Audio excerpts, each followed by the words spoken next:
Es un gusto enorme volver a encontrarnos. Esta vez sin Mercedes, porque está de viaje, no verá, como les comentaba al comienzo, les deja un gran cariño.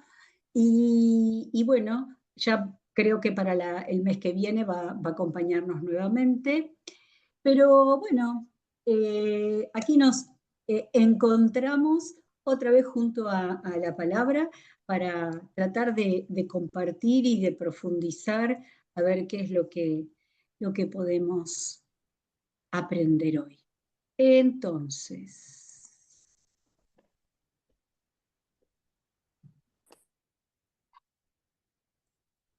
cualquier cosa me avisan.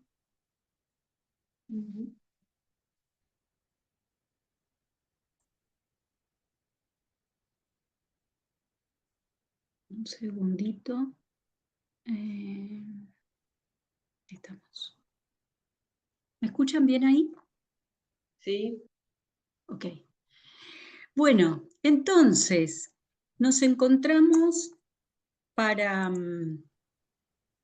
trabajar hoy sobre el texto de Juan 13, que es el texto del lavatorio de los pies, en el Evangelio de Juan. Y antes de comenzar tenemos algunas aclaraciones para hacer. La primera, algo que tiene que ver con esta imagen, que por supuesto en el contexto de la última cena, eh, había discípulos y discípulas, ¿no?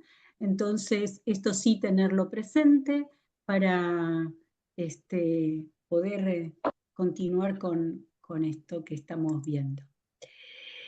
Antes de leer nuestro texto, queremos ubicarnos un poco en este trayecto que venimos haciendo. Nosotros habíamos dicho por allá por marzo que el Evangelio de Juan tenía dos grandes partes. La primera parte del capítulo 1 al 12, que llamábamos, o que da en llamarse el libro de los signos, que tiene un prólogo teológico y que tiene un epílogo, y la segunda parte de los capítulos 13 al 20, que es el llamado libro de la gloria. Algunos dicen hasta el 21 inclusive, otros consideran el apéndice aparte, el capítulo 21. Entonces, el libro de las señales, es decir, la primera parte, los primeros 12 capítulos, se centran en el ministerio público de Jesús dentro del judaísmo. Jesús lleva a cabo una serie de señales y discursos que dependen fuertemente de las instituciones y festividades judías de su tiempo. Sus audiencias son muy variadas, ya que busca a hombres y mujeres que crean. Jesús provoca una crisis de fe y en muchos capítulos se produce una división entre sus oyentes. Algunos deciden creer, mientras que otros permanecen en la incredulidad. Por otra parte, la segunda parte justamente, el que ha dado en llamarse el libro de la gloria, los capítulos 13, como decíamos, hasta el 21, dirige nuestra atención al ministerio privado de Jesús a la hora de su glorificación en la cruz, que se ha anticipado repetidamente a lo largo de los primeros 12 capítulos. Ahora sus oyentes se han reducido al círculo de los que verdaderamente creen. En los capítulos 13 al 17, Jesús está solo con sus discípulos. Los capítulos 18 al 21 consignan la glorificación final de Jesús. Como para terminar de ubicarnos, vamos a, como estamos entrando en el capítulo 13, es decir, estamos ingresando a la segunda parte del libro de la gloria, vamos a decir que tiene tres grandes secciones: la última cena, la pasión y la resurrección.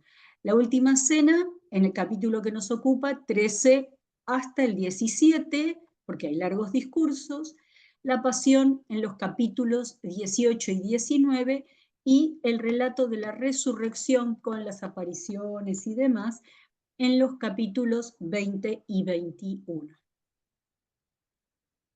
¿Alguien quisiera leer, por favor?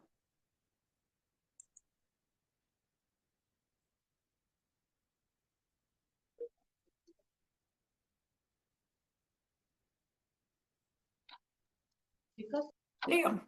Ah, no, lee, Dale. Silvi. Está bien. Dale, Violé. Bueno, antes de la fiesta de la Pascua, sabiendo Jesús que su hora había llegado para pasar de este mundo al Padre, habiendo amado a los suyos, los que estaban en el mundo, los amó hasta el fin. Y durante una cena, como ya el diablo había puesto en el corazón de Judas Iscariote, hijo de Simón, el que lo había de entregar, Jesús, sabiendo que el Padre había puesto todas las cosas en sus manos y que de Dios había salido y a Dios volvería, se levanta de la cena y se quita el manto, y tomando una toalla se la ciñó. Luego echa agua en una vasija y comenzó a lavar los pies de los discípulos y a secárselo con la toalla que se había ceñido. Entonces llega a Simón Pedro. Este le dice: Señor, ¿tú me lavas los pies a mí? Jesús le respondió y le dijo: Ahora tú no comprendes lo que yo hago, pero lo entenderás después. Pedro le contesta: Jamás me lavarás los pies. Jesús le respondió: Si no te lavo, no tienes parte conmigo. Simón Pedro le dijo: Señor, entonces no solo los pies, sino también las manos y la cabeza. Jesús le dijo: El que se ha bañado no necesita lavarse, excepto los pies, pues está todo limpio. Y ustedes están limpios, pero no todos, porque sabía quién le iba a entregar. Por eso dijo: No todos están limpios. Entonces, cuando acabó de lavarle los pies, tomó su manto y reclinándose otra vez les dijo: ¿Comprenden lo que les lo que les he hecho? Ustedes me llaman maestro y señor, y tienen razón, porque lo soy. Pues si yo, el señor y el maestro, le lavé los pies, ustedes también deben lavarse los pies unos a otros. Muchas gracias, Violé. Bueno, este texto, por supuesto, continúa este discurso, pero nosotros vamos a ver solamente estos versículos. Entonces, como estructura del relato, podemos marcar el prólogo que está en el versículo 1, que en realidad este versículo 1 es un prólogo para este texto y para toda la segunda parte, antes de la fiesta de la Pascua, sabiendo Jesús que su hora había llegado para pasar de este mundo al Padre, habiendo amado a los suyos, los que están en el mundo, los amó hasta el fin, los amó completamente, no fin como finalidad solamente, sino fin como objetivo final, ¿no? Después tenemos algo del contexto en los versículos 2 y 3, ¿no? Entonces allí aparece la cena, Jesús y Judas, y continuamos con el lavatorio, y en el diálogo con Pedro hay una especie de interpretación o de primera interpretación. Lo que después completa la interpretación del gesto del lavatorio de los pies son los versículos para nosotras 12 al 14, pero por supuesto que esto continúa.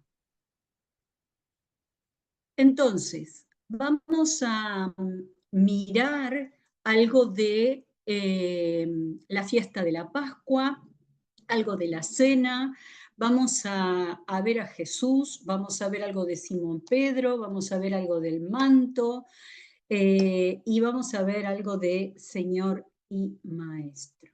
Entonces, estos son simplemente algunos subrayados en cuanto al tiempo, a los personajes, Jesús, Judas, Pedro o Simón Pedro, Jesús que es llamado Maestro y Señor y después refuerza Señor y Maestro, Y estos elementos que van acompañados de verbos que hablan de acciones que van acelerando.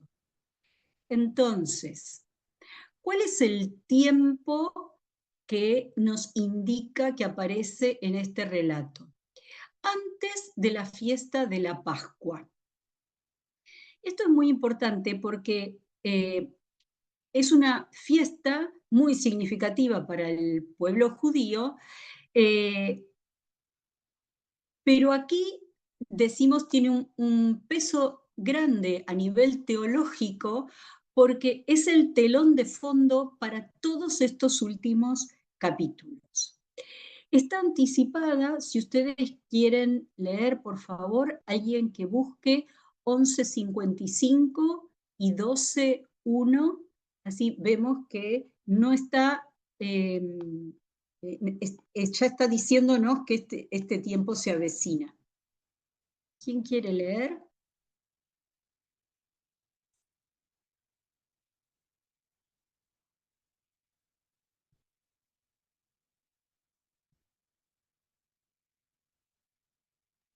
Bueno, leo. Faltaba poco Dale. para la... leo de acá, perdón. No, acá no está.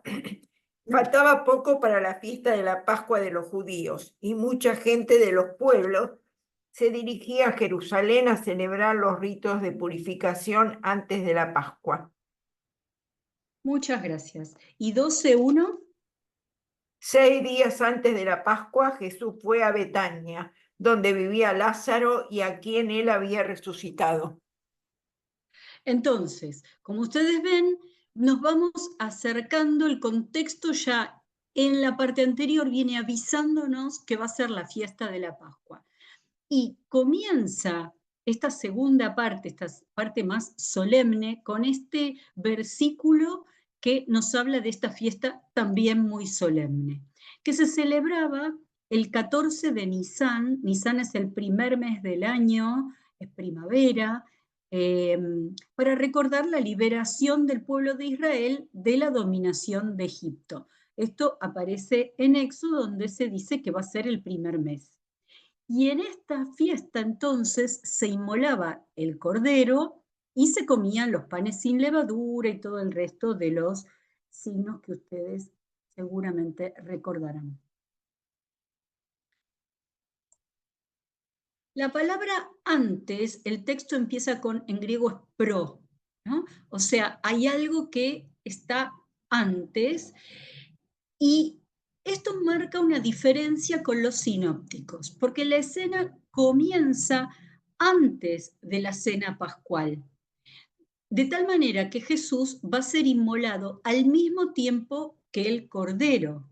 ¿Y esto cómo lo sabemos? Lo sabemos por Juan 19, 14 al 18.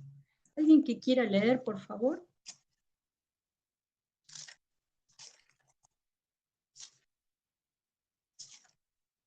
Juan 19, 14 al 18.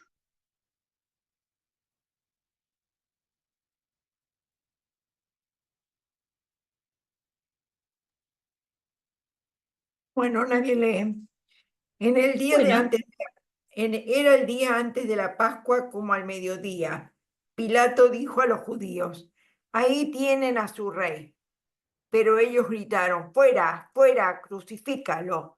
Pilato les preguntó, ¿acaso voy a crucificar a su rey? Y los jefes de los sacerdotes le contestaron, nosotros no tenemos más rey que el emperador. Entonces Pilato los entregó a Jesús para que lo crucificaran y ellos se lo llevaron. bien. Entonces ¿Sigo fíjense hasta el cómo... 18? Hasta el Dame un 18. segundo. Sí, ya te dejo. Fíjense, era el día de la preparación de la Pascua, de la preparación, pero estamos en el capítulo 19, todavía no llegamos. Y esto me dice que era antes. ¿Ven? ¿Por qué es anterior? Sí, Violet, perdón, termina. Jesús salió levantando su cruz para ir al llamado lugar de la calavera, que en hebreo se llama Gólgota. Allí lo crucificaron y con él a otros dos, uno a cada lado, quedando Jesús en el medio. Muy bien. Entonces, allí tenemos cómo aparece que Jesús está en el día eh, de la preparación de la Pascua.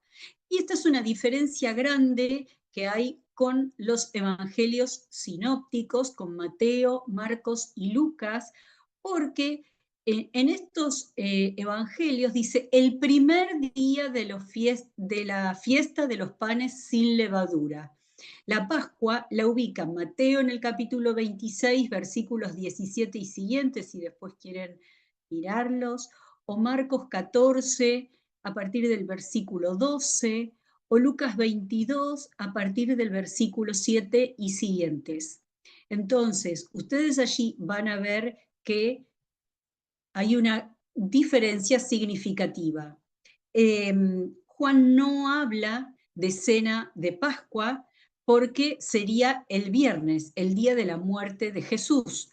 Entonces, hay una gran discusión entre los exégetas porque algunos creen que efectivamente, como lo dice acá, para Juan muere un día antes y por lo tanto la cena es un día antes, y para los sinópticos es otra la realidad. Otros dicen, no, la postura más histórica es la de los sinópticos, y Juan la ubica de esta manera por una cuestión teológica. ¿Por qué? Para que muera al mismo tiempo que el Cordero de la fiesta, de la Pascua, ¿no? Entonces, fíjense que las interpretaciones son distintas, por eso vieron cuando a veces decimos, no mezclemos los evangelios, que cada uno tiene su propia lógica. Sí, los podemos mirar, podemos recordar, podemos buscar datos, por supuesto, pero ven como cada uno de los evangelios tiene una lógica en particular. Tan es así que la fiesta es antes de la fiesta de la Pascua, que dice una cena en el versículo 2. No dice en la cena de la Pascua, en la cena de los panes ácimos, no. Lo que sí vamos a recordar es algo que vimos el año que vimos el Evangelio de Lucas. ¿Se acuerdan la mujer pecadora? Entonces Burge nos dice que teniendo en cuenta que los discípulos están celebrando una comida pascual, el clima es pascual, ¿verdad? Es necesario que se reclinen. Los judíos de este periodo adoptaron la mesa romana llamada triclinium, que era un mueble bajito de 3 lados en forma de U, y los invitados se reclinaban sobre almohadones alrededor del perímetro, en 3 de los lados, mientras que la parte interior de la mesa permitía el acceso de quienes servían. El cuerpo se apoyaba sobre el brazo o el codo izquierdo y con la mano derecha podían comer. Y las piernas se extendían hacia atrás, lejos de la mesa. Entonces, esto lo habíamos visto, simplemente lo recordamos, y tenemos una señal más, que es sabiendo que había llegado su hora. Es decir, acá habíamos dicho también en marzo, si no me equivoco, que uno de los temas que es central para el Evangelio de Juan es el tema de la hora, ¿no? ¿Se acuerdan cuando vimos las bodas de Caná? Que Jesús, ¿qué le dice a su madre? Mujer, todavía no ha llegado mi hora, ¿no? Entonces, esto es lo que está ahora empezando a concretarse. Allí tienen la imagen del triclinium, no sé si se ve mucho la parte de, parece medio una mesa redonda, no está hecha en U, pero bueno, para que vean que comían recostados sobre un lado y, ¿cómo es? Y con la otra mano comían. En nuestro parágrafo no está especificado, pero lo podemos rastrear un poquito antes en Juan 12, 1, 12 y 20. ¿Alguien quiere leernos estos versículos? Juan 12, 1 y 20. 12, 1, Juan 12, 1, 12 y 20. Leo. 6 Sí, días antes de la Pascua, Jesús fue a Betania, donde vivía Lázaro, a quien él había resucitado. bien. 12. 12. Mucha gente había ido a Jerusalén para la fiesta de la Pascua. Al día siguiente supieron que Jesús iba a llegar a la ciudad. Hasta ahí. Y el Sí, 20 dice, entre la gente que había ido a Jerusalén a adorar durante la fiesta había algunos griegos. bien. Y después Felipe y Andrés le van a hacer una pregunta a Jesús y en el versículo 23 van a ver que dice, ha llegado la hora de que sea glorificado el Hijo del Hombre. Es decir, Jesús estaba en Jerusalén. Lo que sí se subraya en los versículos 2 y 4 es que están en una cena. Entonces, si bien no nos dice están en tal ciudad, lo tenemos que inferir de, como veíamos recién, del capítulo 12, sí sabemos que están en una cena que podríamos suponer que es una casa de algún seguidor o seguidora o algún lugar destinado para este tipo de celebraciones solemnes. No habla como los sinópticos, Mateo, Marcos y Lucas, del aposento alto, pero sí vemos que hay similitudes con la última cena. La diferencia grande es que el Evangelio de Juan no narra la escena del pan y el vino, y sí narra el lavatorio de los pies y por supuesto lo pega a la traición de Juan. Con esto también hay algún tipo de observaciones entre los exégetas y algunos dicen que, ¿se acuerdan que el Evangelio de Juan dijimos que se había escrito a finales del siglo I? Es decir, que algunos creen que están conociendo ya a los otros evangelios y por eso dan por sentado todo lo que se realizó en la cena, pero Juan quiere darle un valor teológico distinto. ¿Con qué? Con el signo con este gesto del lavatorio, ¿no? Entonces, algunos dicen, no, no es así, simplemente lo cambia por el lavatorio, otros dicen, sí, ya todos sabían que había una última cena con pan y vino, y este es mi cuerpo, esta es mi sangre, y otros, sin embargo, lo entienden de esta otra manera. Algunas observaciones.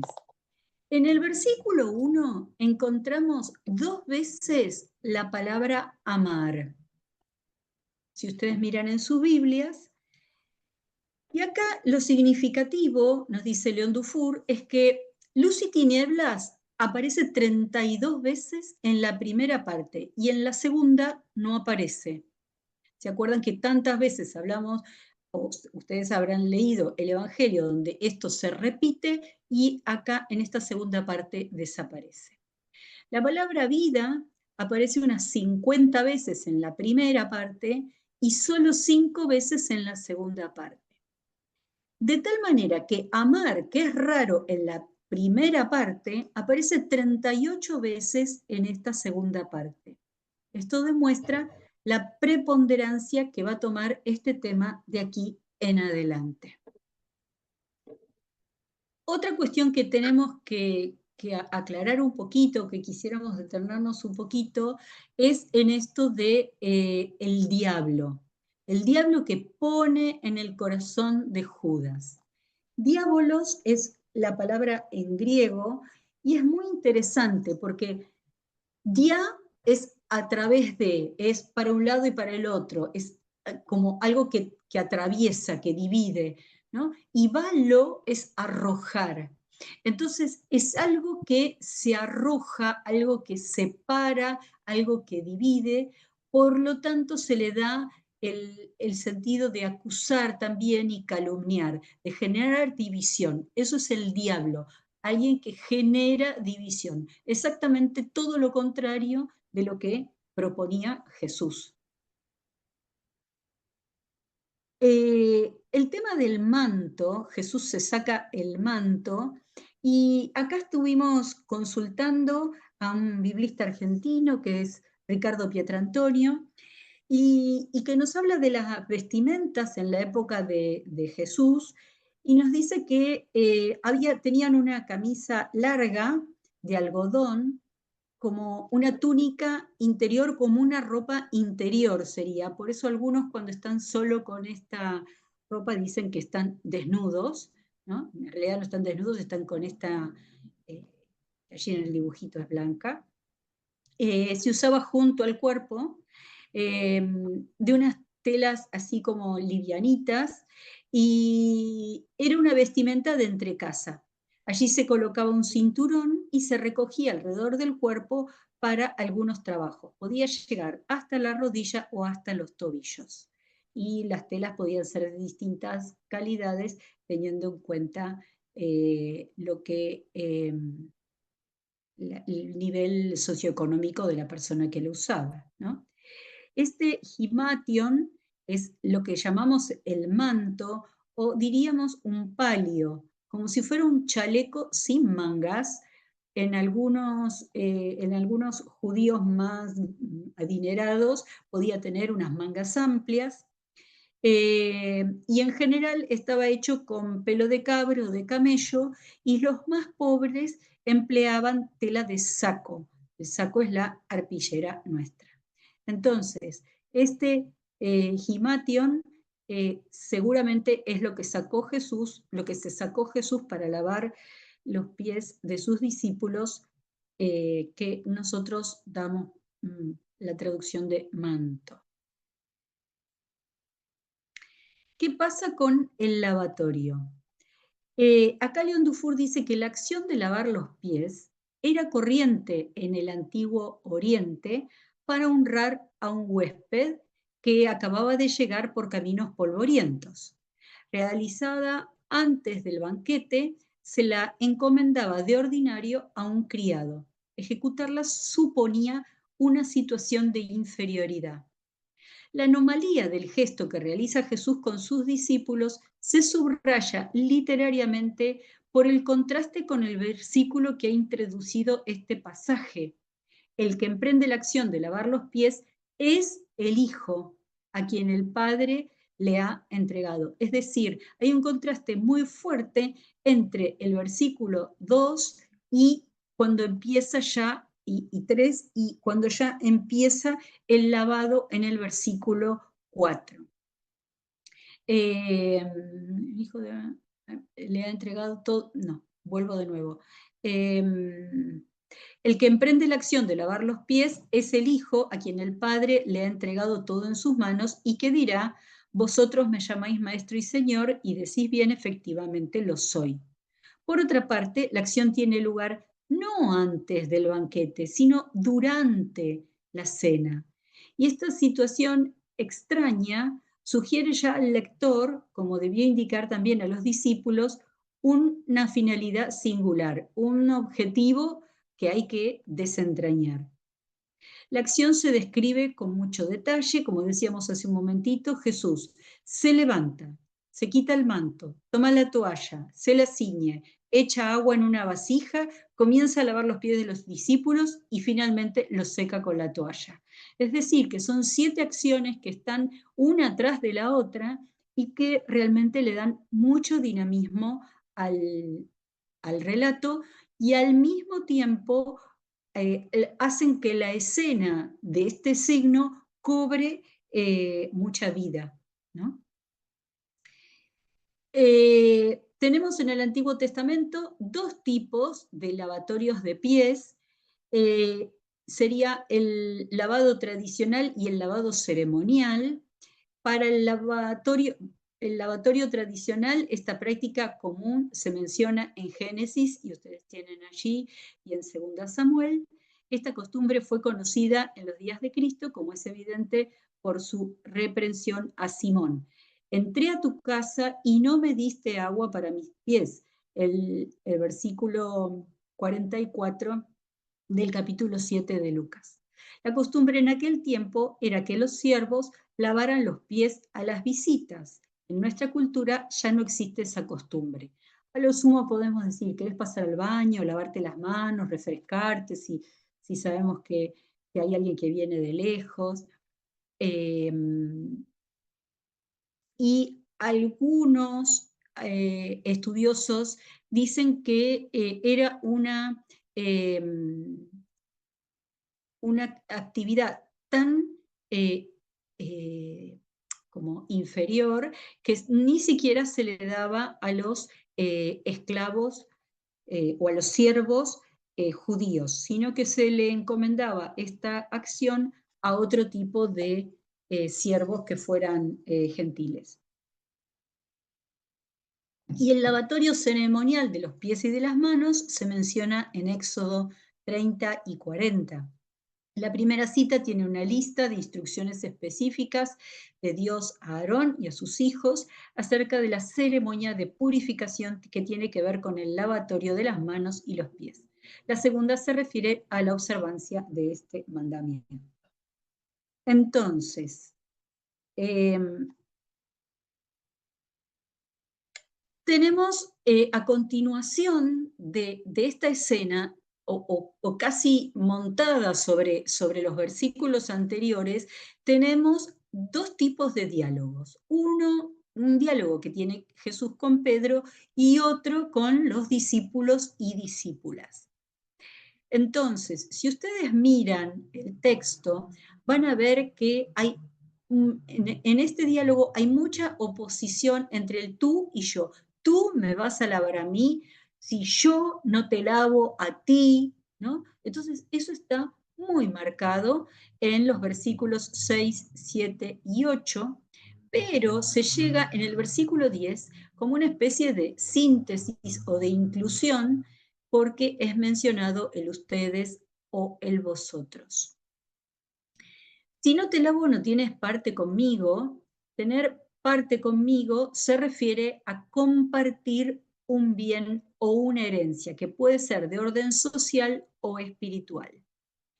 Y finalmente, el tema de la comprensión. Ahora tú no comprendes lo que yo hago, pero lo entenderás después. Esta comprensión va a ocurrir después de la resurrección. Entonces, acá hay cosas que los discípulos y discípulas no entendían todavía cabalmente y que se van a realizar en esta parte de la crucifixión y resurrección. Y en la parte, es decir, que acá Jesús está intentando, vieron que en algún momento dijimos que a Juan como estilo le gustaban los malos entendidos. Entonces acá hay como, no quiero que me laves, bueno, pero te tengo que lavar. Bueno, entonces si me lavas, lavame todo. No, con una parte está bien. ¿Viste estos idas y vueltas entre el yo y el tú, entre te lavo o no te lavo? ¿Necesitas que te lave o no necesitas que te lave? Tiene que ver con esto justamente. Y hay una... Me olvidé lo que iba a decir. No. Bueno, ya me va a venir. Con respecto a este diálogo, se cierra y Jesús vuelve a la mesa, no dice, vuelve a reclinarse, por lo que explicábamos antes, y como que sigue explicando por varios versículos, pero lo que se destaca es la reciprocidad, la horizontalidad que tiene que haber entre los seguidores. Ustedes también deben lavarse los pies unos a otros. Y ya yendo hacia el tema de la hermenéutica, de la interpretación de este contexto y de su actualización para nosotras y nosotros hoy, tomé este texto de Rufo González que dice: la cena de Jesús, la original, tiene pocas afinidades con la misa. Su reproducción hoy celebra idéntico misterio, el cuidado de Jesús a sus discípulos. Acompaña, inspira y alimenta. El modelo actual presenta casi toda la vida eclesial activa, une, reconcilia, habla, dialoga, recuerda la entrega de Jesús, reúne a vivos y difuntos, alimenta, agradece, envía al reino.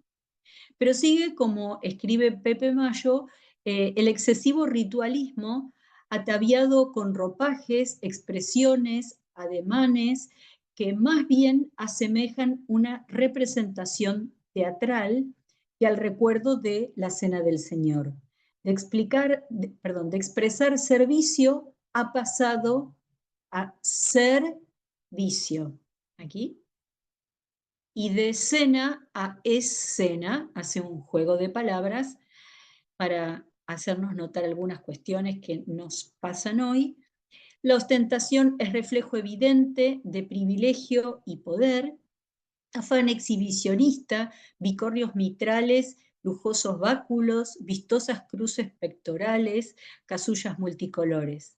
Ostentación y segregación, separación de clero y fieles, que aportan al recuerdo de la cena del Señor los ornamentos. Lo define la propia palabra: adornar, adorno, suntuosidad, ornato. Jesús se pronunció contra el vestido como ostentación sacral. No hagan como ellos hacen, pues agrandan sus distintivos religiosos, o sea, sus filacterias, y alargan los adornos, es decir, los flecos de sus mantos. Esto nos dice en Mateo 23. Jesús y sus discípulos vistieron como hombres y mujeres de su tiempo sin distinguirse por la ropa. Y ya para el final nos proponemos como poder empezar a dialogar acerca de cómo entendés este signo de Jesús hoy, cuál crees que son las implicancias en nuestra liturgia y en la vida comunitaria, y si estás de acuerdo con el texto de Rufo, y si estás de acuerdo, sí o no, y por qué. Muy bien.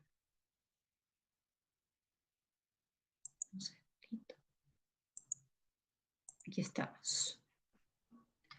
Bueno, estas eran solo algunas de las preguntas, pero por supuesto que esto está abierto a todos los comentarios y preguntas, reflexiones que ustedes quieran compartirnos. ¿Puedes poner nuevamente el texto ese que dijiste? Ya voy, Isis, ¿eh? Sí, sí, sí.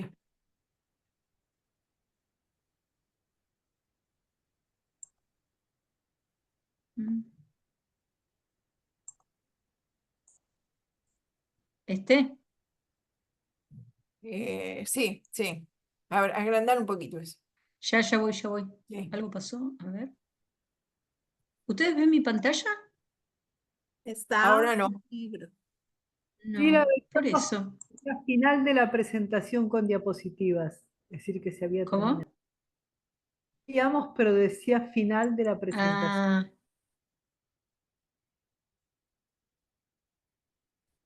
Ah, a ver ahí. ¿Puedes agrandar un poquito? Pero no me permite ampliarlo. Bueno, no importa, ponelo como venga. Espera un segundo. Bueno, te lo pongo. Tal vez tengas que Bien. ponerlo, empezar a compartir del principio Ahí y está. capaz que ahí Ahí te da está. lección. Mira, Ahí está. apareció. Los escuchó y apareció. Si quieren releerlo.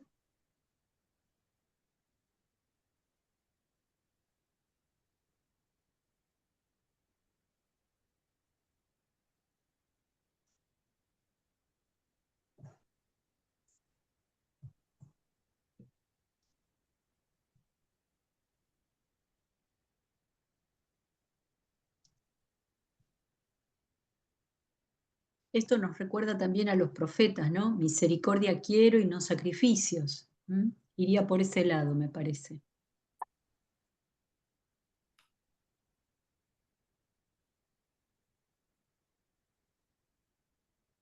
Muy bien. ¿Estamos hasta acá? ¿Quieren sacarle una foto?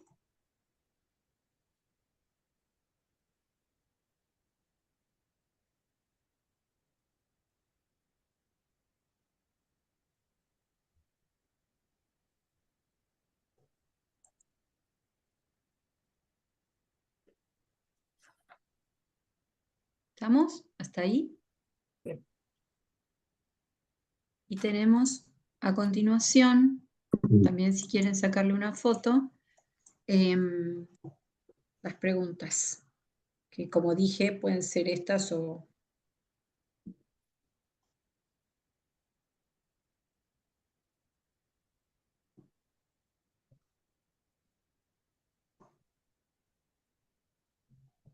¿Estamos? Muy bien. Bueno, escucho. Los escucho. Isis, te habíamos dado la palabra. ¿Cómo Gracias. estás? Adiós, gracias, bien, encantada de verlas. Bueno, a los Igualmente. chicos también, creo que Mario y Pedro. Por dicha somos mayoría de mujeres, entonces podemos usar el femenino. Eh, no, yo solo quería compartir algo que leí de Carmen Bernabé, que Segunda de Timoteo y el Evangelio de Juan son contemporáneos. Y mientras las cartas pastorales ponen a las viudas a lavar los pies, en este Evangelio ponen a todas las personas y en especial a los líderes a hacer ese servicio. Entonces, a mí me resulta muy significativo y me encanta que ella dice, los evangelios se leen de pie. Entonces, diciendo que, o sea, que tienen un peso mayor bueno, en nuestra fe, ¿verdad? Entonces, a mí me resulta como muy significativo ese mensaje que nos deja la comunidad juanina. Entonces, ahí para sumar a la reflexión. Buenísimo, buenísimo.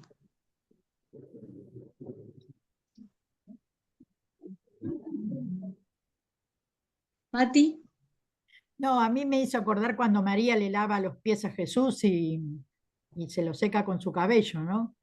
Y me da la impresión de que es una consagración a la humildad lo que hace Jesús, una demostración absoluta de humildad.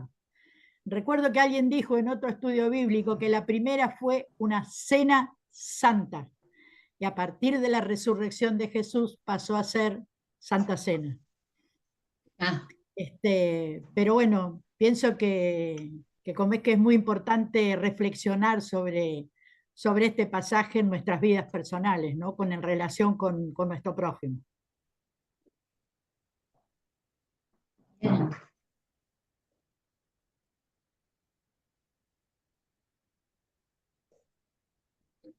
¿Otras reflexiones, comentarios, dudas?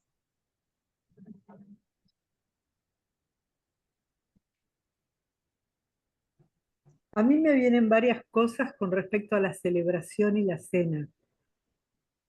Eh, unas cuantas por mi edad, porque nosotros vemos como la liturgia de hoy más cercana, porque vivimos una que absolutamente, bueno, pero también en el texto ¿Absolutamente qué, Graciela? Se entrecortó un poquito. ¿Absolutamente qué? vivimos una liturgia tan distante, tan formal, tan en una lengua que no entendíamos, por lo menos los católicos anteriores al concilio, teníamos una misa en latín en la que no entendíamos absolutamente nada. Estábamos en la fe, bueno, y después todos los gestos que fueron cambiando. Entonces, en ese sentido, por ahí no nos damos cuenta cuánto nos falta para hacer de la misa un encuentro cercano, un encuentro con la palabra y con los demás. Por otro lado, también tengo la experiencia hace 40 y 50 años de celebraciones alrededor de una mesa, con los ornamentos mínimos, digamos, con las cosas mínimas, y una verdadera cena compartida celebrando la presencia de Jesús. En las iglesias o en las parroquias es por ahí más difícil, pero bueno. Y otra cosa que me venía con respecto a las celebraciones y que me hizo acordar Isis con algo que dijo. La liturgia cuando éramos chicas, antes del concilio, digamos antes del 75, era igual en todos lados, en todos los países del mundo, en todas las culturas. Entonces, por ejemplo, doy un ejemplo que no sé si es así, pero estoy segura. En Japón, en Pascua, se usaba el blanco, cuando en Japón el blanco es el color de luto, por decir algo, ¿no? Por unificar algo que no tiene. Y decía Isis, lo cual para nosotros es absolutamente cierto, escuchamos la palabra de Dios de pie, eh, con una señal de respeto, y por ejemplo en Costa de Marfil, hace muchos años, que se anuncia el Evangelio, se canta el aleluya y nos sentamos, porque en Costa de Marfil escuchar una noticia importante de pie es una falta de respeto. Entonces, qué rico que se haya ido poniendo todo esto. eh, Sería para explicar mucho más el gesto, ¿no? Pero nos sentamos porque lo que vamos a escuchar merece mucho respeto. Entonces nos sentamos para escuchar con atención. Entonces lo que para uno es algo, lo mismo que el blanco, que puede ser el color de luto, para nosotros ni se nos ocurriría. Qué lindo que la liturgia haya ido escuchando lo que quiere decir para cada uno, y significando eso realmente, y no lo que dice uno que está sentado a 13.000 kilómetros y que no tiene idea de lo que yo vivo en lo cotidiano. Así que, resumiendo, Bueno, yo quiero tirarte un poquito de la lengua. bueno, me parece que hizo mucho camino y que nos falta mucho todavía. Ahora Bueno, perdón. Bueno, yo lo que quería preguntarte es cómo, si vos ves que en la liturgia del Jueves Santo, con el lavatorio de los pies, si ves que ha habido alguna evolución. lo que pasa es que yo creo que hay eh, mucha diferencia según los lugares. A veces hay lugares donde uno va y dice, me parece que para la próxima vez busco otra parroquia". Es un poco una pena, pero es cierto que hay cosas, lugares donde uno no siente que se exprese con su forma o con la sencillez o que parezca más el Evangelio. Y hay lugares donde uno se ha sentido muy... Por ejemplo, otra cosa que ha ido cambiando, ahora nos parece normal que haya mujeres y chicos entre los que se lavan los pies. Y bueno, a veces también el cambio del 75 fue muy brusco. Y a ¿Cómo veces, era antes? ¿cómo? ¿Cómo era antes? Claro, pero fue como muy de golpe. Las lecturas no, las lecturas se fueron cortando de a poco, pero los gestos, por ahí, a veces necesitamos un poco más de tiempo para integrar, para explicarlos. A veces a mí me da pena, mi parroquia está acá cerquita, es una parroquia sencilla, pero a veces me digo, qué lindo sería que explicáramos algunos gestos, que supiéramos por qué hacemos esto, o por qué nos ponemos de pie, o por qué no nos ponemos de pie. Entonces, hacemos como maquinitas, ¿no? Y me parece que en la liturgia nos hace falta más conocer el sentido y participaríamos de otra manera. Por ejemplo, en la liturgia del lavatorio de los pies, que para mí siempre fue muy fuerte y muy significativo, pero hay lugares donde cuesta entrar. Podemos, Sí. ir aportando cada uno en el lugar a donde va, para que esto se haga más cercano, ¿no? En este sentido, si mal no recuerdo, en una época no se hacía que a quienes se le lavaban los pies fueran sacerdotes. ¿O estoy soñando? Que yo me acuerde, en general eran hombres. Antes del cambio eran hombres. Y después quedó Ah, esa costumbre. Y se buscaba ah, a hombres. Y de a poco, sí. y ahora veo que no solamente hay mujeres, hay chicos.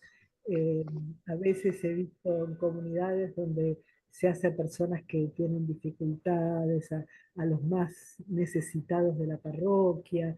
Y a veces se reflexionan y se preparan muy bien esas celebraciones y a veces se queda en la formalidad.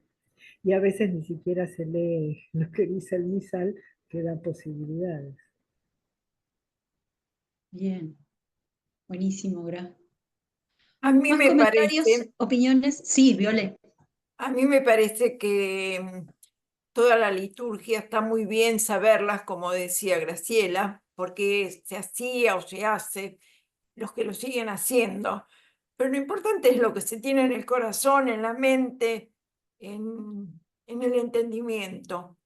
Es importante, sí, a veces escuchar, yo he ido a distintas iglesias y denominaciones dentro de la iglesia metodista, ¿no? O la iglesia evangélica, y hasta distinto tienen la comunión o la Santa Cena o la Eucaristía, pero son súper estrictos, súper rectos. Tenemos ejemplos de personas de nuestra comunidad que se le ha prohibido o no se le ha permitido, mejor dicho, la Eucaristía porque tenían otra forma de hacerla, ¿viste? Y no, está bien, hace unos años, ¿no? A mí me parece que lo importante es lo que se lleva en el corazón. Como dice la palabra, lo que tenemos en el corazón es lo importante, ¿no? Comer con Viole, la mano sucia no tiene tanta importancia como tener un corazón limpio, me parece. ¿y cómo se celebra en tu comunidad? No sé si se celebra, esto se hace algún rito de lavatorio de pies en algún momento del año. Se ha hecho en algunas oportunidades, se ha hecho lavado de pie. No es No obligatorio. recuerdo, Matilde, por ahí vos te acordás más, pero yo creo que una vez se hizo. Yo no hace demasiado que estoy viniendo a esta iglesia, no apenas 7 años, aunque tengo muchísimos más de cristiano o de metodista, pero eso lo he visto, sí, en algunos. Y sé que se ha Sí, hecho. O por nosotros lo lo hacemos menos, de pie, en un círculo alrededor de la mesa.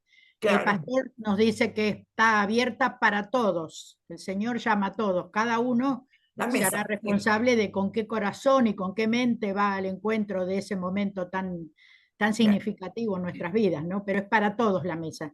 Así que hay sí, gente que a veces que va que no es de nuestra comunidad y sin embargo puede sí. participar de la comunión. Se arrima a la mesa. Pasa lo mismo en los encuentros ecuménicos. No se puede tener la comunión en los encuentros ecuménicos en un 90% de iglesias evangélicas y una católica, la católica de San Isidro, porque es de la zona norte ese encuentro ecuménico. No podemos tomar la comunión por el tema de la iglesia católica. Y Y se fue, hace hincapié últimamente se hace hincapié en todas las reuniones sobre lo que es la Santa Cena, la Eucaristía, la comunión. Y se pero no busca la, unificar eso. claro, pero no la podemos, No se practica, no se sirve, no, pero se trata de unificar eso justamente en todo este grupo ecuménico de distintas denominaciones, porque dentro de las denominaciones cada cual tiene su ritual distinto. Claro, yo lo que preguntaba, más que por la cena, por el Sí, lavatorio, sí, sí, ¿no? sí, sí, sí. Porque esto quedó como un signo que nos presenta Juan, que quedó ahí. Entonces yo digo, hoy, ¿cómo se actualiza eso? Sí. Alguna vez se ha hecho, no recuerdo bien cómo ni cuándo, pero alguna vez creo que se ha hecho algo parecido. Ok. ¿Reni? Y Sí, si no se representó, perdón, si no se hizo efectivo el lavado, se hizo como una representación de lo que era el lavado de pie. Ah, entiendo. Perdón, le quería decir algo a Violeta para que quede claro con respecto a algo que dije yo. Cuando yo hablo de conocer, por supuesto que lo más importante es lo que tenemos en el corazón, pero también podemos celebrar la Eucaristía o la cena de manera que hable a todos, que pueda ser cercana a todos, es decir, que por supuesto que lo importante es lo del corazón, pero también en la forma de celebrar podemos ser cercanos a la gente y permitir que la palabra de Jesús llegue a todos. En ese sentido lo dije. Gracias. Reni. Sí, en nuestra parroquia hacemos los Viernes Santos, íbamos a hacer el lavado de los pies los unos a los otros, pero como somos mucha gente mayor y mucha gente también con dificultades de movilidad, hemos adoptado la costumbre de hacer lavado de manos.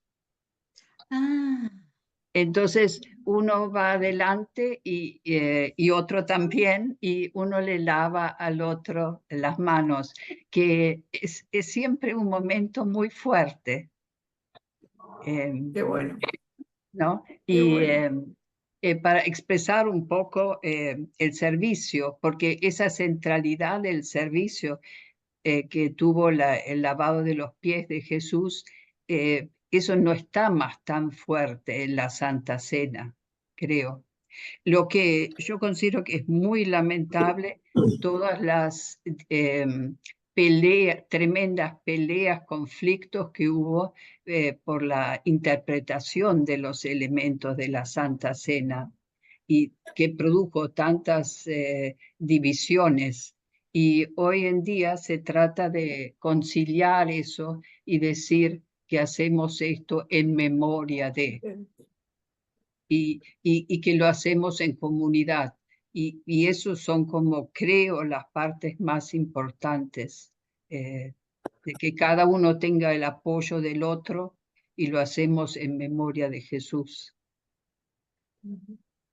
Eso. gracias, Reni. Escuché que Reni en algún momento dijo el signo este como signo de servicio. Esa es una interpretación.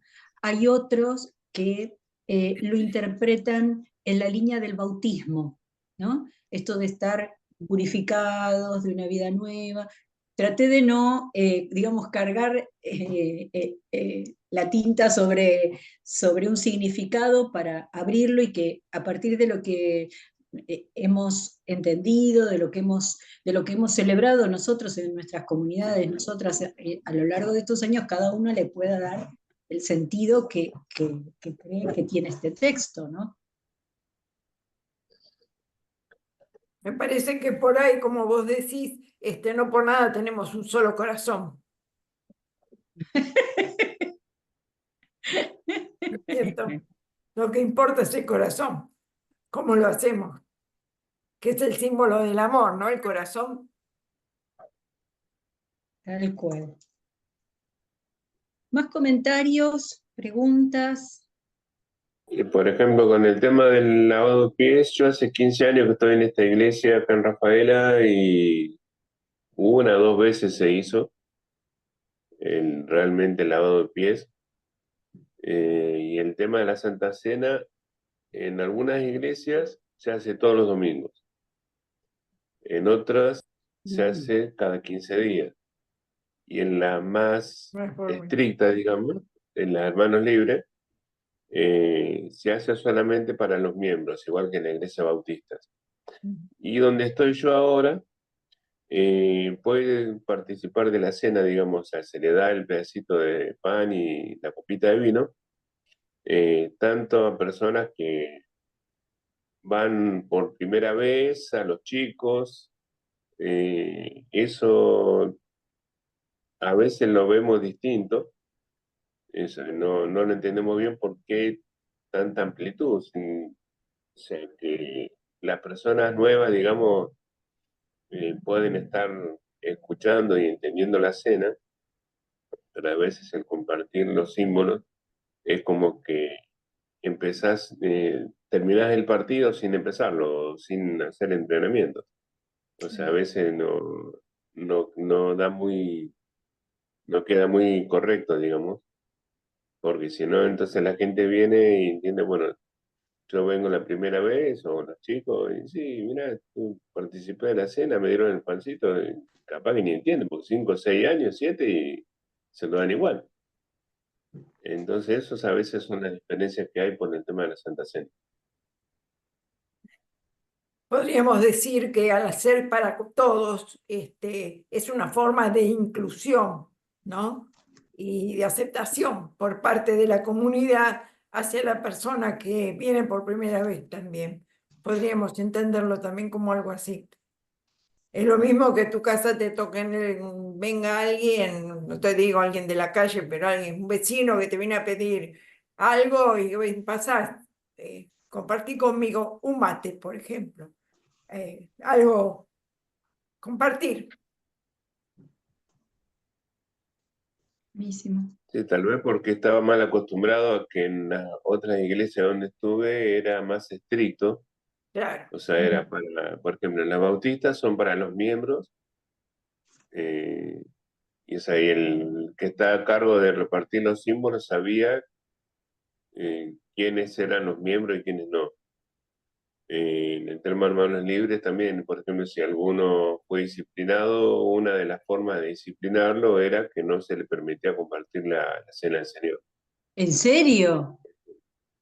Sí, en hermanos libres, ponele, se encontró alguien ¿Me dejas en helada? adulterio, pues, en algunas iglesias que son muy estrictas, Sí. No te dejan participar de la cena. A veces son cosas reales y otras que a veces son media inventadas, pero, o sea, como que te encuentran algo, como que está mal, y con eso no te dejan participar de la cena. Claro, Complicadito, pero lo ¿no? que vos decís, por ejemplo, a los niños que no, ¿qué dice la palabra? Jesús le dijo, dejad a los niños venir a mí, ¿no? Y todo lo que sabemos de los niños. ¿Y qué dijo también? Id por el mundo y predicad el evangelio a toda criatura. No dijo, prediquen el evangelio a los que ya me conocen. No, A no, toda eso criatura. sí, sí, yo lo que voy es, digamos, tal vez la falta de, o sea, ahora, digamos, este pastor está más abierto, digamos, en eso, Claro, en son esta iglesia. costumbres.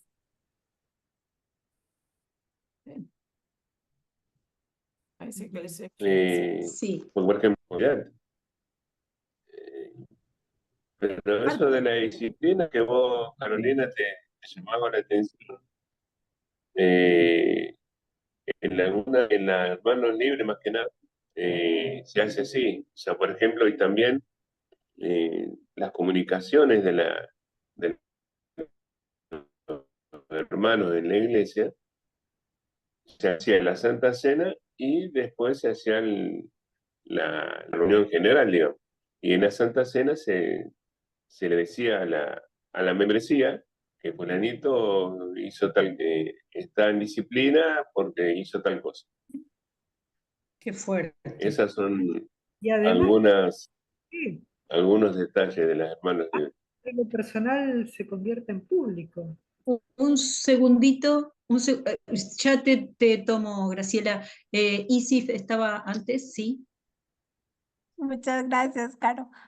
Solamente como Ay, para actualizar el signo, se me viene a la mente que eso era para quitar el polvo de los pies, o sea, entonces nosotros, gracias a Dios, no necesitamos que nos quiten el polvo de los pies, pero sí muchas veces necesitamos que nos quiten el polvo del cuerpo, del alma, del espíritu, entonces que sería muy bonito que hubiera dentro de la comunidad de fe un ministerio para abrirnos, para sacar penas, dolores y poder hacer eso en confianza, no como decía ahora Mario, ¿verdad? Que tú dices algo y más bien se te viene en contra, es que fulano hizo esto, aquello o lo otro. Entonces, que haya esos espacios sanadores, ¿verdad? Buenísimo, Isis. Estaba Mati y después Graciela. Sí, no, yo recuerdo que en la iglesia que yo asistía en mi pueblo, antes de venirme a vivir acá a Buenos Aires, a capital, se decía la consagración, la lectura bíblica era: el que come y bebe del cuerpo del Señor indignamente juicio come y bebe para sí. Entonces yo creo que Así explicando es. eso, cada uno se hará responsable del momento que pasa cuando se hace el llamado a compartir la comunión y el significado de la cena del Señor, en ese sentido. Es muy violento. Nosotros hemos ido con Violeta a encuentros ecuménicos a la iglesia católica acá en la calle Paraná, y han pasado sirviendo repartiendo la hostia, y a nosotros nos pasaban de largo, porque sabían y es muy violento, la verdad que es muy violento. Qué feo. Tengo, gracias Mati, tengo a Graciela y después a Pedro. No, no, solamente en ese momento hice el comentario a lo que él decía, que me parecía que si lo decían en voz alta era hacer un pecado personal, hacerlo público, me pareció muy fuerte, nada más hice ese comentario. Gracias. Pedro. Sí, ¿cómo les va antes que nada? Muy bien. Sí, un poco fuerte porque si uno se pone a pensar y lo pone y lo piensa desde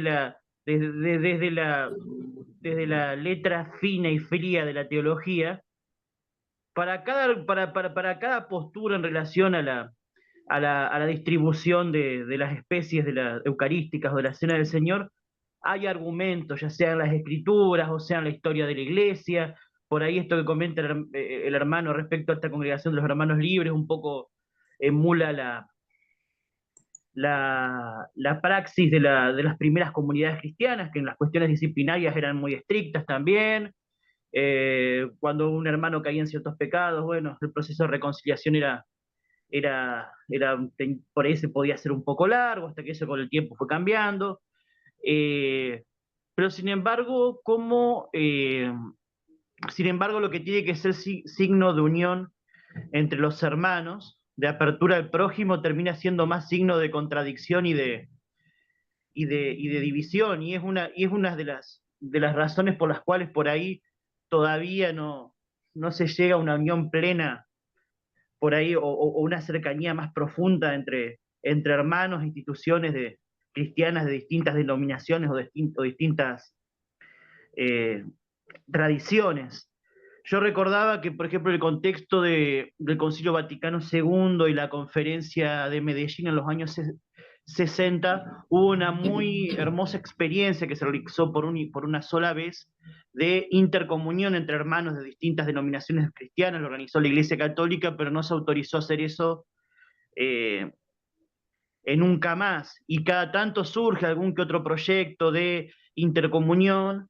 Por ahí, bueno, yo vengo de la Iglesia Católica, participo en una parroquia, y respecto a lo que comentaba recién la hermana, también, y eso que soy más joven, sin mandarme la parte, por supuesto lo digo, he visto cómo de chico, por ejemplo, el lavatorio de pies, se elegían 12 varones muy pitucos vestidos, y en las últimas misas que he asistido estos años han sido, bueno, mujeres embarazadas, personas en situación de calle o vulnerabilidad, niños de la catequesis, lo último que se hace con más frecuencia por ahí en las parroquias acá de barrio, acá en Paraná, pero por eso me un poco recordaba, pues bueno, a su vez estuve muy alejado del rebaño por muchos años, entonces entre mis periodos y la ausencia de participación y la ausencia prolongada, como que noté ese contraste.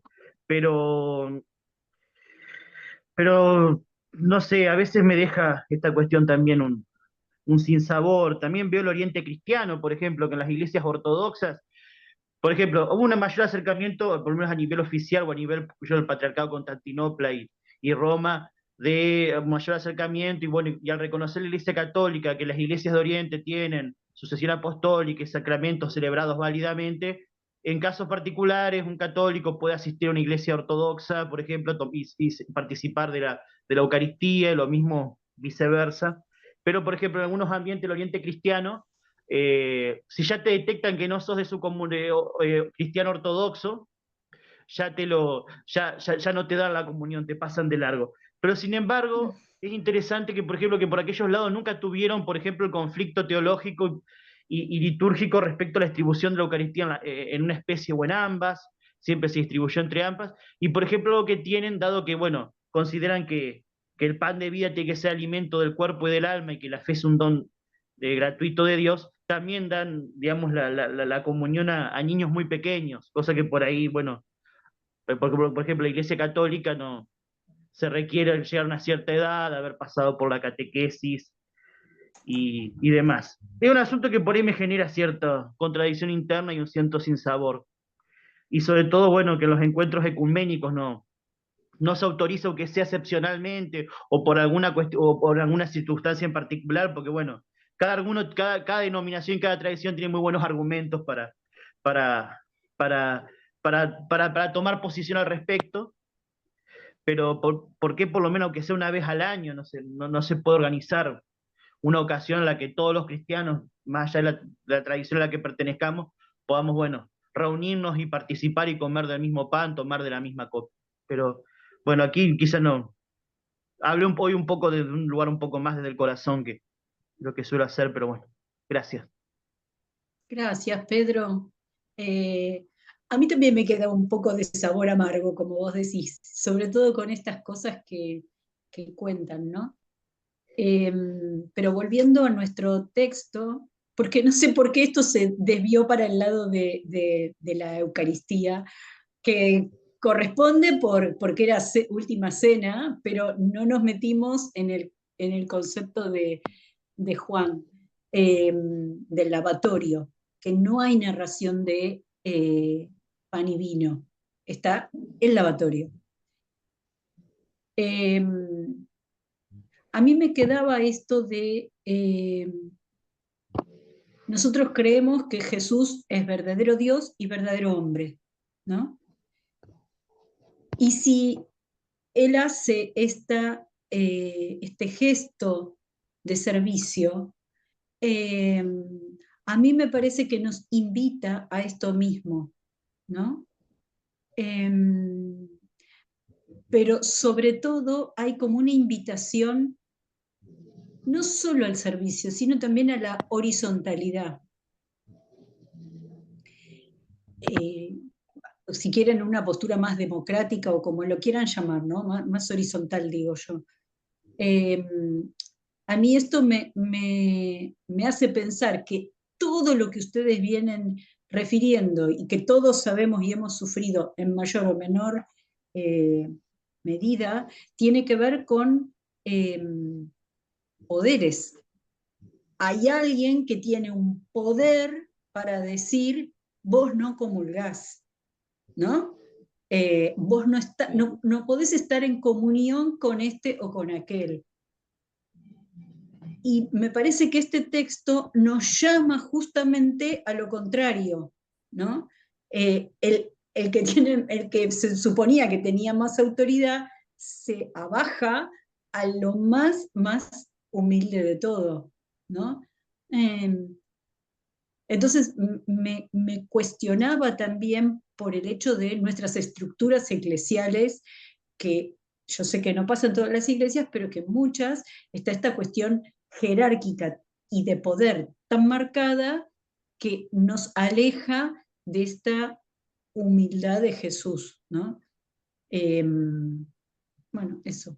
A mí me llamó la atención cuando leí, antes de empezar la charla, lo leí previamente a ver de qué se trataba bien y demás, a Pedro, que una vez más, él quiere todo, no quiere los pies, quiere todo.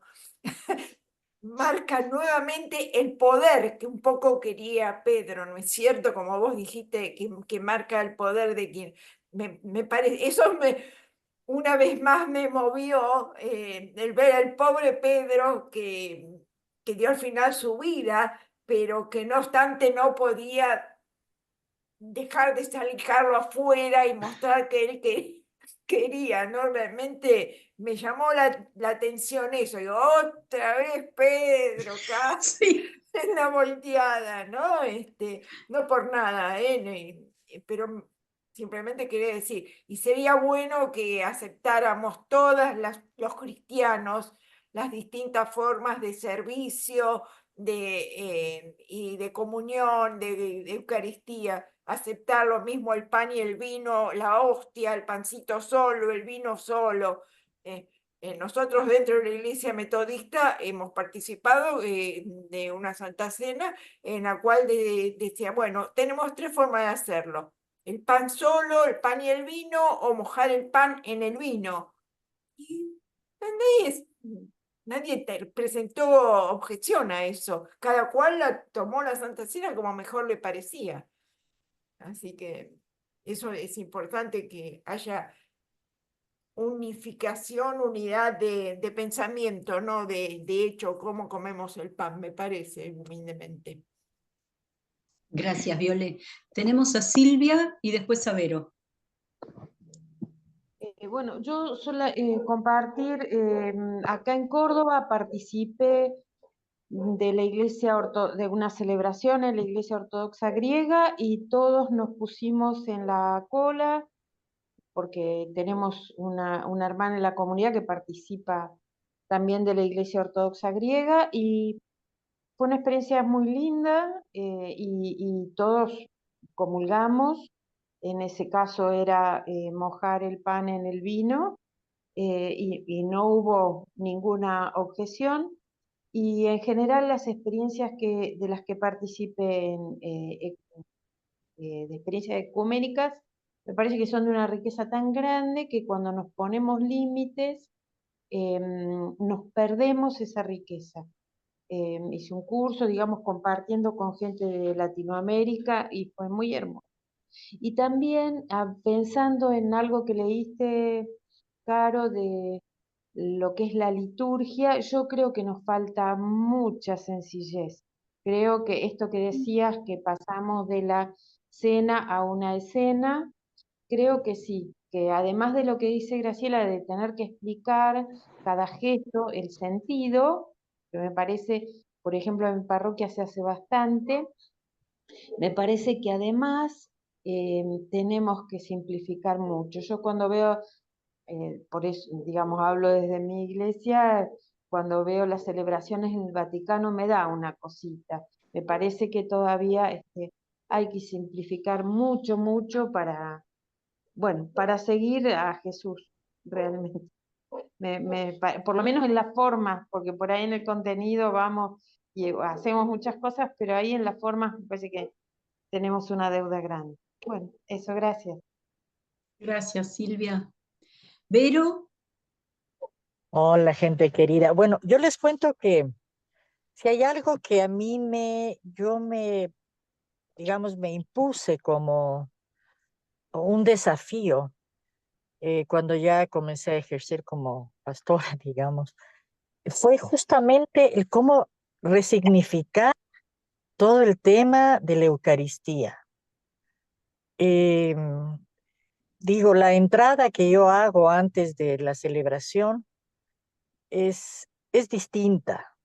Y la verdad es que pasamos todos adelante. Yo doy antes que nadie a los que a veces no pueden pasar por obvias circunstancias o no quieren pasar. Es decir, yo pienso en ellos como los del margen, ¿no es cierto? Entonces, antes de dar a los que pasaron, además yo siempre digo que todos están invitados porque es Jesús el que invita, ¿no?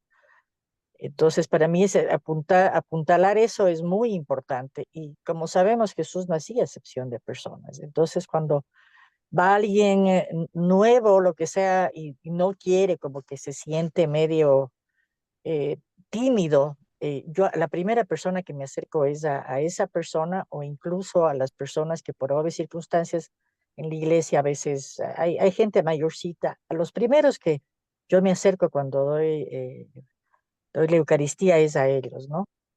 Pero es gracioso porque nosotros, por ejemplo, cuando terminamos, nosotros llevamos pan, hacemos con pan, y un día había sobrado un poco de vino y no es que yo me tomé solita, y no es el mismo ritual, ¿no? Pero había quedado ahí vino y tomé yo y alguien más de la iglesia tomó el vino que había quedado en la copa. y un poco de pan se llevó para el rato del ágape. Nosotros siempre hacemos un cafecito, un ágape después del servicio. Y, hay una señora católica cuyo marido es luterano y ella siempre va con él.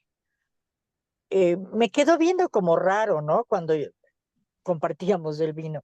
Y a la siguiente vez, la siguiente Eucaristía, ella se acercó de forma un poco violenta inclusive, cogió lo que quedó del pan y lo que quedó del vino y me dijo, tú te tienes que tomar eso, nadie más. Pero así medio violenta y lo digo, oye, le digo, pero ¿por qué? Me dice, porque esto es consagrado y eso no se lo puede tomar nadie más que tú, pero así. Le digo, no, no, te equivocas, no, es que esto es sagrado. Entonces ahí comenzamos, ¿no? Le dije, no, todo es sagrado. El ágape que vamos a tener es sagrado. Es que la otra vez ustedes repartieron el pan. Entonces, claro, hay eso de lo que decíamos, ¿no? Le decía, no, la vida es sagrada, todos los seres humanos somos sagrados. O sea, me tocó darle una explicación y de decirle que para nosotros sí es un sacramento también, para los luteranos, pero que todos los momentos de la vida son sagrados y que no se quita la sacralidad del momento si es que luego compartimos el vino que quedó en la copa. Entonces, bueno, a partir de eso han venido, la verdad es que en los últimos, estoy hablando de hace unos 3 meses, ha venido toda una discusión alrededor del tema, de qué es lo sagrado, de qué no es lo sagrado, justamente de quién administra los bienes del reino, que en este caso seríamos los pastores, pero yo estoy totalmente en desacuerdo con ese tipo de clericalismo. Entonces, se han dado debates, discusiones a veces un poco álgidos, porque hay mucha gente que tiene una tradición católica muy fuerte que no acepta que no sea el cuerpo mismo y la sangre misma, y que por lo tanto nadie más que uno debe tomarlo. Entonces yo creo que debemos trabajar montones todavía en esto. Yo creo que es un desafío bien, bien grande el que todavía, primero esto no desacralizar, pero sí que el ritual sea mucho más entendido y entendible para la gente, que no está en el ritual mismo, sino en la comunidad celebrando la presencia y la memoria de Jesús como el evento central, digamos, no tanto si el cuerpo o si la pastora, que esto es sagrado, tiene que tomarse las solas. En fin, yo creo que ese sigue siendo un reto muy grande para mí. Creo que todos tenemos un desafío de resignificación para que justamente uno se apropie de este momento que es maravilloso, pero es maravilloso porque estamos en comunidad y Jesús está en medio nuestro. Eso tiene que ser lo central, cómo Jesús se comparte y no cómo Jesús es privativo solamente de quien supuestamente administra los bienes del reino. Eso. Gracias, Vero. Léele este texto a la señora. El texto Sí, del lavatorio de sí. los pies. Estaba pensando en eso. Sí, le mire, señora, resulta que también está este texto. Entonces no solamente la pastora. Si Jesús se hizo chiquitito, nosotros también podemos. Así es. Bueno, Pedro, gracias, Vero. Tenemos a Pedro. Sí, Pedro.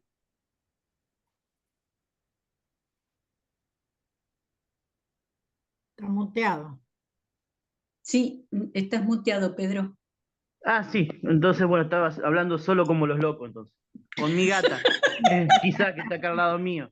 Pero sí, también soy de los pavotes que habla con los animales, pero bueno, una expresión de afecto.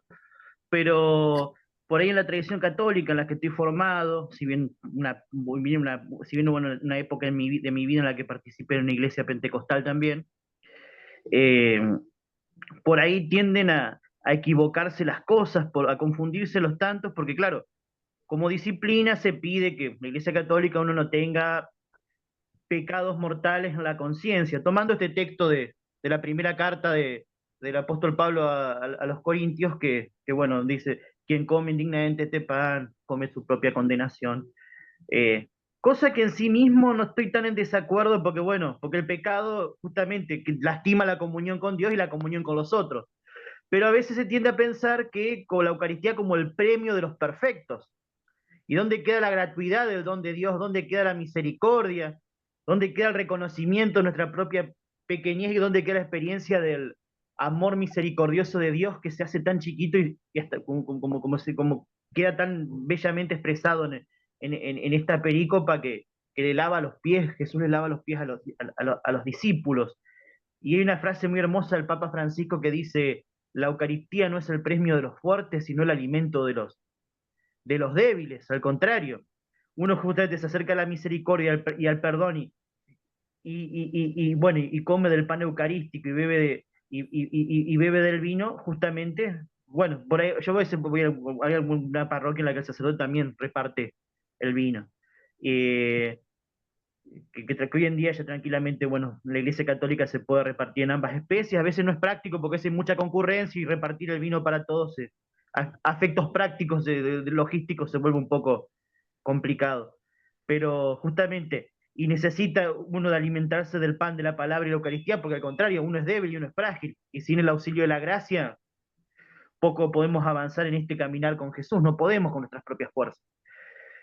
Y pensaba, ¿no?, que a veces tanto hincapié hacemos en estas diferencias teológicas, porque seguramente la señora que reaccionó un poco desmesuradamente en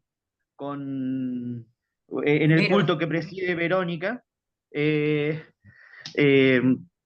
esta idea de que, bueno, que está presente esta creencia de la presencia real de Cristo en la Eucaristía, que con otra teología también compartimos con los luteranos. O sea, con otra teología, unos hablamos de su transubstanciación, otros hablan de consubstanciación, que podría otro día desarrollar, tema para otra charla aparte, pero como bien dijo Verónica, que a veces todas estas prácticas, digamos, litúrgicas también, digamos, obedecen a signos que dan cuenta de distancias jerárquicas. Por ejemplo, en ciertas iglesias los laicos no pueden acercarse al altar, no pasa en la Iglesia Católica, pero bueno. O que, por ejemplo, quién come el sobrante de las especies, por ejemplo, en la Eucaristía, o cómo se guardan.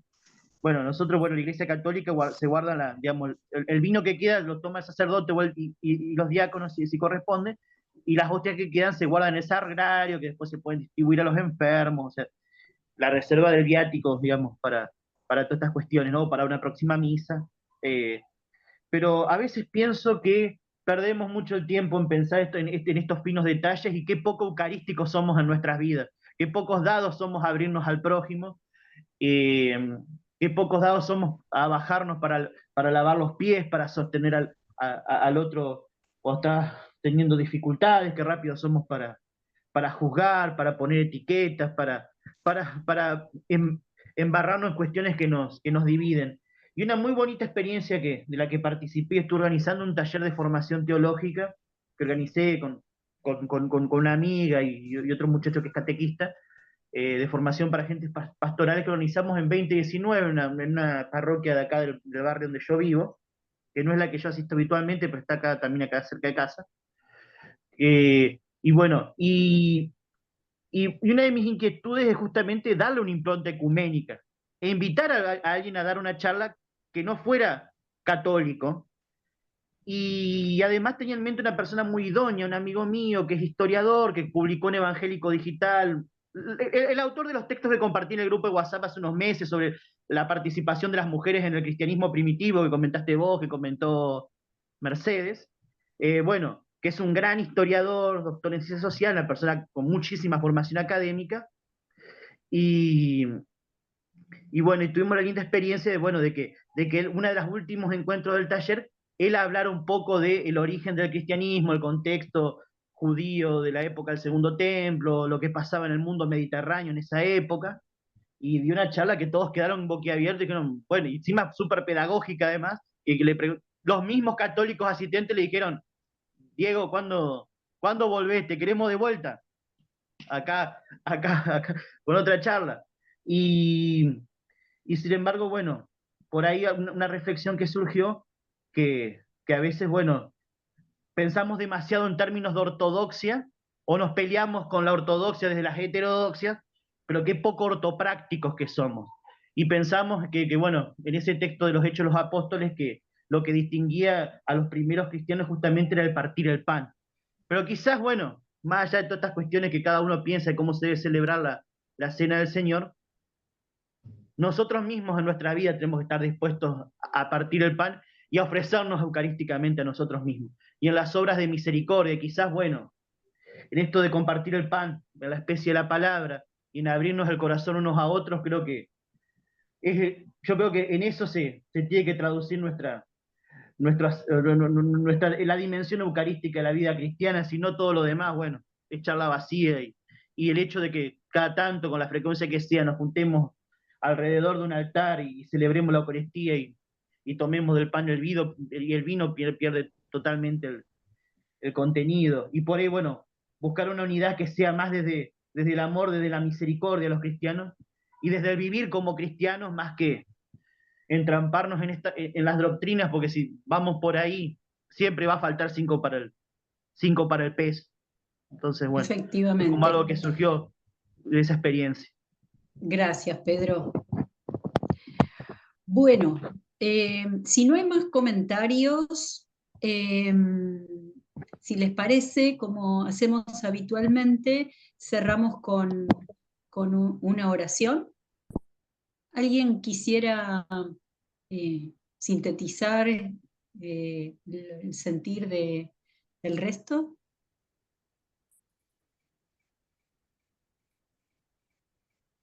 Yo digo una palabrita con respecto a todo esto que estuvimos hablando. Solo me parece que es importante priorizar siempre el sentido con respecto a la norma. Para todos estos cambios, para todas estas cosas que nos vienen durante una celebración. Prioricemos siempre el sentido a la norma y vamos a estar más cerca de Jesús, me parece, y el Evangelio. Gracias.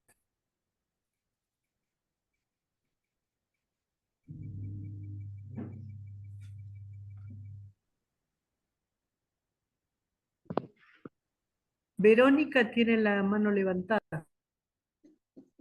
Me parece que era porque habló antes y no la bajó, creo. Pero vos querías decir algo. No, perdón, sí, no me olvidé de bajar las manos, perdón. Escúchame, ya que sos la única pastora, la única. Vos, Reni, no sos pastora, ¿no? Bueno, dado que sos la única pastora en la sala, ¿no querés acompañarnos con la oración, Vero? Acabo de decir justo eso, que aquí todos somos pastores y pastoras. Bueno, sí, no hay ningún problema. No hay ningún problema. Carolina, yo iba a decir exactamente lo mismo. ¿Por qué no los contradecimos un ratito y le dejamos a la pastora que dirija la oración? Ningún problema. Con todo el Bueno, cariño del mundo. Sí, con todo el cariño. Si quieren ponemos las intenciones de agradecimiento, de pedido, de oración, de lo que cada uno necesite.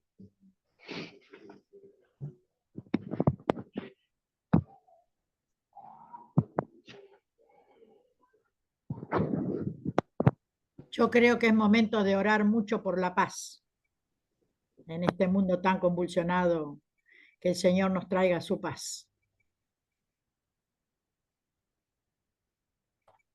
Sí, sin duda por la paz en todo el mundo y en nuestra patria, por más paz, por más justicia.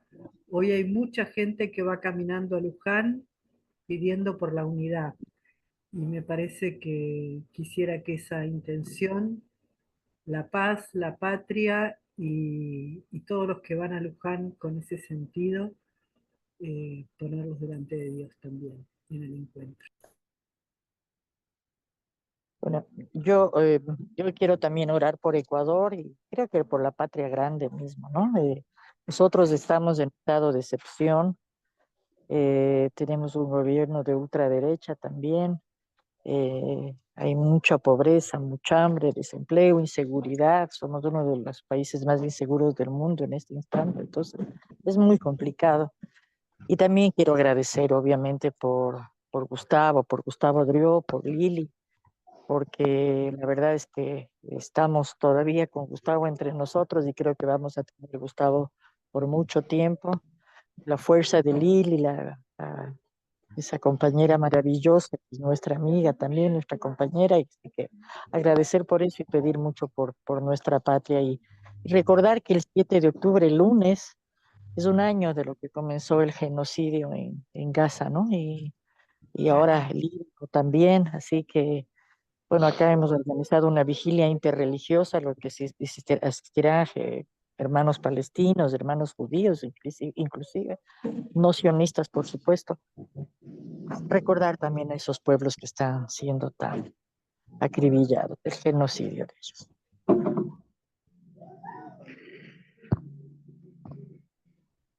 Pedir especialmente por nuestro país, en este momento también por la patria grande, por Ecuador, por Venezuela, pedir por la paz, obviamente, en el Medio Oriente, en Ucrania, donde en este momento hay conflictos bélicos, donde está tanta gente pereciendo.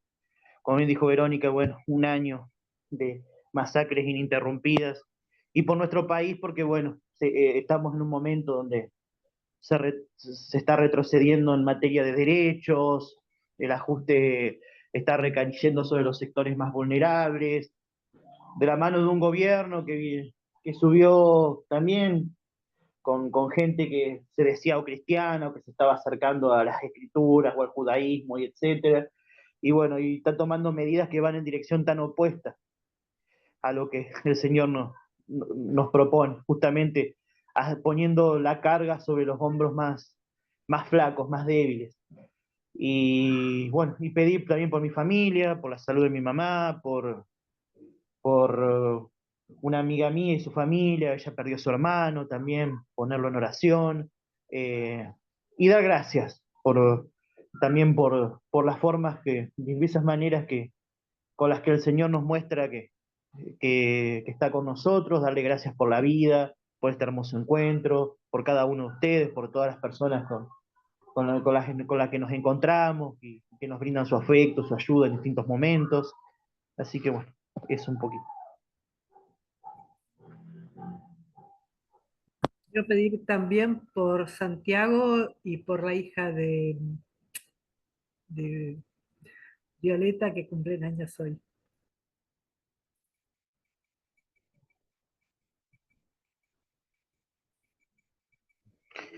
Aprovechar a pedir por un compañero de trabajo, Martín, y también que recen por mí, pues bueno, estoy con algunos problemas a nivel laboral, así que bueno, les pido su oración.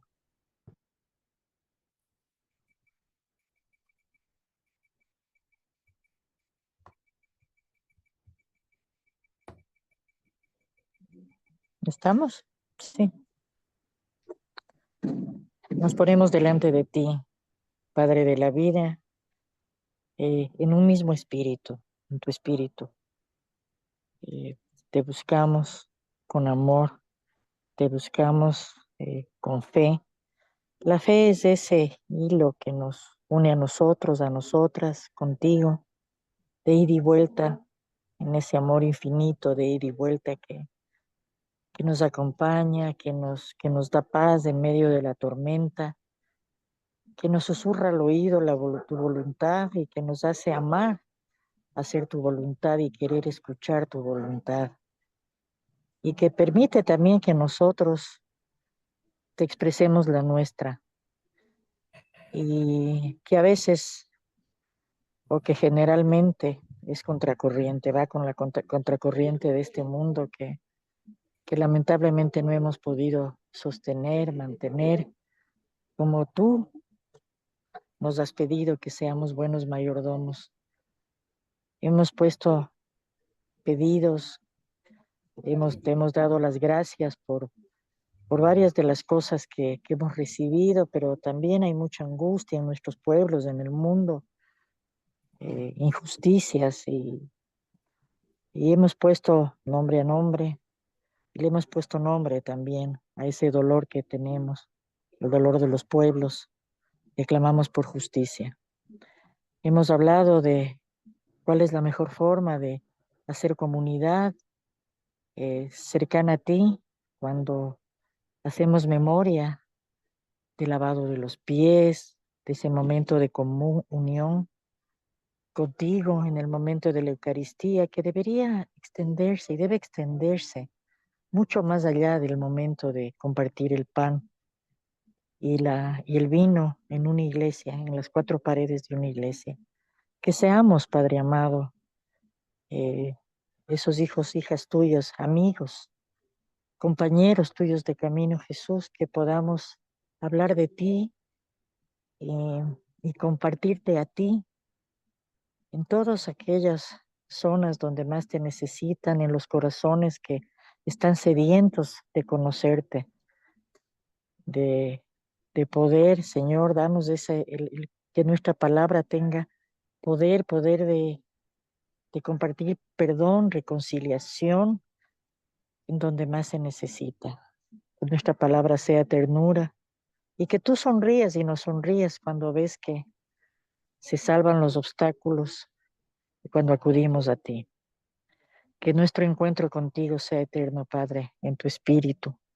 Que tus ángeles y arcángeles nos rodeen y que nos olvidemos de muchos formalismos, muchos dogmas y que nos busquemos y busquemos a nuestro prójimo como te buscamos a ti, con el mismo amor, con las mismas ganas de tener un encuentro y de salvarlo todo para hacer de ese encuentro un encuentro que fluya, un encuentro de corazones, de espíritus, de almas, mucho más allá de cualquier apariencia, de cualquier maquillaje. Sé nuestro manantial de donde nosotros podemos beber para no volver a tener sed, pero que esa agua no se quede solo en nosotros, sino que podamos compartirla cada día, Señor. Todo lo que hemos agradecido, todo lo que hemos pedido, Señor, lo hacemos en nombre de nuestro bendito y amado Jesús. Gracias, Padre Santo, por estar tan cerca. Quédate con nosotros un día más. Amén y amén. Muchas gracias, Vero. Gracias, Verónica. Con amor inmenso, con mucho amor. Bueno, gente querida, hemos concluido un encuentro más. Les deseo que tengan una muy buena semana, próxima semana, un muy buen mes, y nos vemos el próximo mes. Gracias, Carito, querida. Gracias, Un beso gente grandote querida. y un abrazo. Gracias, Caro. Gracias a todos. Ustedes también y por su viaje. Bendiciones. Un abrazo inmenso. Chao, Pedrito. Muchas bendiciones y muchas bendiciones a cada uno. Un abrazo de acá, Rafaela.